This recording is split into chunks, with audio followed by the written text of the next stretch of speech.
এই ভিডিওটি খাদ্যশস্য সংগ্রহ ব্যবস্থাপনা সিস্টেম ই-সেবার ব্যবহার নির্দেশিকা হিসেবে তৈরি করা হয়েছে। উপজেলা খাদ্য নিয়ন্ত্রক খাদ্যশস্য সংগ্রহ কার্যক্রমে গুরুত্বপূর্ণ ভূমিকা পালন করেন। উপজেলা সংগ্রহ ও মনিটরিং কমিটির সদস্য সচিব হিসেবে তিনি ধান সরবরাহের চূড়ান্ত অনুমোদনে অংশগ্রহণ করেন। চূড়ান্ত অনুমোদনের পর সংশ্লিষ্ট উপজেলার কৃষকের বরাদ্দ দেশ তিনি জারি করেন এবং কৃষকের ধানের মূল্য পরিশোধের জন্য WQSC অনুমোদনে পেইং অফিসার হিসেবে দায়িত্ব পালন করেন। এই ভিডিওতে একজন উপজেলা খাদ্য নিয়ন্ত্রক কিভাবে সিস্টেমের বিভিন্ন কার্যাবলী সম্পন্ন করবেন তা দেখানো হবে। একজন উপজেলা খাদ্য নিয়ন্ত্রক হিসেবে সিস্টেমে লগ ইন করার জন্য প্রথমে fps.dgfood.gov.bd এই ওয়েবসাইটে প্রবেশ করুন। ওয়েবসাইটের ডান পাশে অ্যাডমিন প্যানেলে প্রবেশের জন্য অ্যাডমিন লেখা অপশনটি নির্বাচন করুন। লগ ইন ফর্মের সঠিক ব্যবহারকারীর নাম ও পাসওয়ার্ড দিয়ে লগ ইন বাটনে ক্লিক করে সিস্টেমে প্রবেশ করুন। উপজেলা খাদ্য নিয়ন্ত্রক লগ ইন করার পর একটি ড্যাশবোর্ড দেখতে পাবেন। ড্যাশবোর্ডের বামে উপরের অংশে প্রোফাইলের বৃত্তান্ত দেখতে পারবেন। নিচের অংশে তার জন্য সাব মেনু সহ কিছু মেনুর ব্যবস্থা আছে।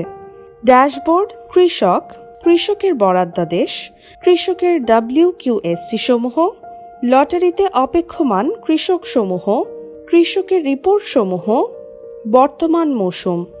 ড্যাশবোর্ড উপজেলা খাদ্য নিয়ন্ত্রক হিসেবে তার ড্যাশবোর্ডে কৃষকের ধান সরবরাহের অবস্থার পরিসংখ্যান গ্রাফ দেখতে পারেন। এছাড়াও কতজন কৃষক নিবন্ধন করেছেন, কতজন অনুমোদন পেয়েছে এবং কতজন অপেক্ষমান আছে সে তথ্য দেখা যায়। কৃষকের বরাদ্দাদেশ মেনু হতে কৃষকের বরাদ্দাদেশ ক্লিক করে স্ক্রিনে প্রবেশের পর প্রথমেই কৃষকের বরাদ্দাদেশ প্রদান দেখা যাবে।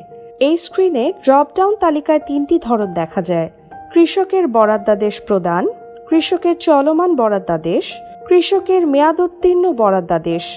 এখানে ড্রপডাউন তালিকা থেকে ধরন নির্বাচন করতে হবে।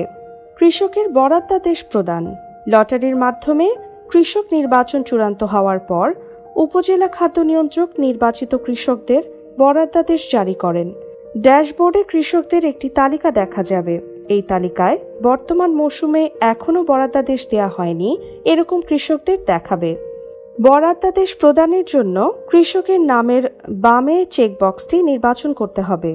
কৃষক কোন LSD বা CSD-তে ধান সরবরাহ করবে তা কৃষকের ডান পাশে LSD ড্রপডাউন থেকে LSD বা CSD নির্বাচন করতে হবে।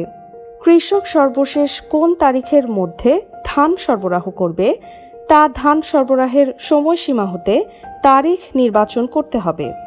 সকল নির্বাচিত কৃষকের ধান সরবরাহের LSD বা CSD একই হলে স্ক্রিনের উপর দিকে LSD ড্রপডাউন থেকে LSD বা CSD নির্বাচন করতে হবে।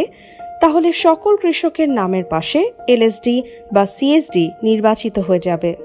একইভাবে সকল কৃষকের ধান সরবরাহের সর্বশেষ তারিখ একই হলে স্ক্রিনের উপর দিকে ধান সরবরাহের সময়সীমা থেকে তারিখ নির্বাচন করে কপি করুন বাটনে ক্লিক করতে হবে। তাহলে সকল কৃষকের নামের পাশে ধান সরবরাহের সর্বশেষ তারিখ নির্বাচিত হয়ে যাবে। অতঃপর বরাদ্দাদেশ প্রদান করুন বাটনে ক্লিক করে বরাদ্দাদেশ প্রদান করতে হবে। বরাদ্দাদেশ প্রাপ্ত সকল কৃষক ধান সরবরাহের তথ্যসহ একটি SMS পাবে। কৃষকের আবেদনগুলো ইউনিয়ন অনুযায়ী আলাদা করেও বরাদ্দাদেশ প্রদান করা যায়। এক্ষেত্রে প্রথমে ইউনিয়ন নির্বাচন করতে হবে, তারপর পূর্বের দেখানো প্রক্রিয়ায় বরাদ্দাদেশ প্রদান করতে হবে। প্রত্যেক ইউনিয়নের ক্ষেত্রে আলাদাভাবে বরাদ্দাদেশ প্রদান করতে হবে। কৃষকের চলমান এবং মেয়াদ উত্তীর্ণ বরাদ্দাদেশ উপজেলা খাদ্য নিয়ন্ত্রক চাইলে কৃষকের চলমান এবং মেয়াদ উত্তীর্ণ বরাদ্দাদেশ দেখতে পারে। এর জন্য মেনু থেকে কৃষকের বরাদ্দাদেশ অপশন নির্বাচন করে ড্রপডাউন থেকে কৃষকের চলমান বরাদ্দাদেশ অথবা কৃষকের মেয়াদ উত্তীর্ণ বরাদ্দাদেশ নির্বাচন করতে হবে এবং ইউনিয়ন নির্বাচন করতে হবে। কৃষকের WQSC সমূহ মেনুতে ক্লিক করে স্ক্রিনে প্রবেশের পর প্রথমেই কৃষকের অপেক্ষমান WQSC সমূহ দেখা যাবে। এই স্ক্রিনের ড্রপডাউন তালিকায় 4টি ধরন দেখা যায়: কৃষকের অপেক্ষমান WQSC সমূহ, কৃষকের গ্রহীত WQSC সমূহ, কৃষকের অপরিশোধিত WQSC সমূহ, কৃষকের পরিশোধিত WQSC সমূহ। এখানে ড্রপডাউন মেনু থেকে ধরন নির্বাচন করতে হবে। কৃষকের অপেক্ষমান WQSC সমূহ: এলএসডিতে ধান জমা করার পর এলএসডির ভারপ্রাপ্ত কর্মকর্তা বা জিআই কৃষকের মূল্য পরিশোধের জন্য WQSC ইস্যু করে। উক্ত ইস্যুকৃত WQSC উপজেলা খাদ্য নিয়ন্ত্রক বা ম্যানেজার পেইং অফিসার হিসেবে অনুমোদন দিয়ে থাকেন। এলএসডির ভারপ্রাপ্ত কর্মকর্তা বা জিআই কর্তৃক ইস্যুকৃত WQSC সমূহ দেখার জন্য ড্রপডাউন মেনু থেকে কৃষকের অপেক্ষমান WQSC সমূহ নির্বাচন করলে WQSC এর জন্য অপেক্ষমান কৃষকের তালিকা দেখা যাবে। WQSC প্রদানের জন্য কৃষকের নামের বামে চেক বক্সটি নির্বাচন করতে হবে। যদি সকল কৃষককে একবারে নির্বাচন করতে হয় তাহলে কলামে নির্বাচন চেকবক্সে ক্লিক করতে হবে।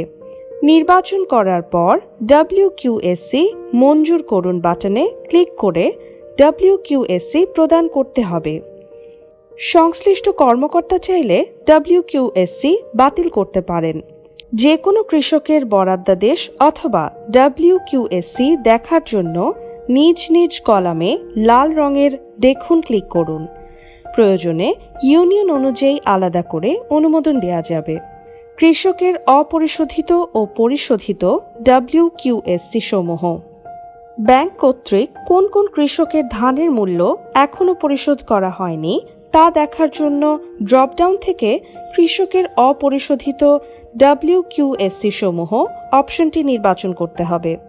যে সকল WQSC বা কৃষকের ধানের মূল্য পরিশোধ করা হয়নি সে সকল WQSC সমূহের তালিকা এখানে দেখা যাবে।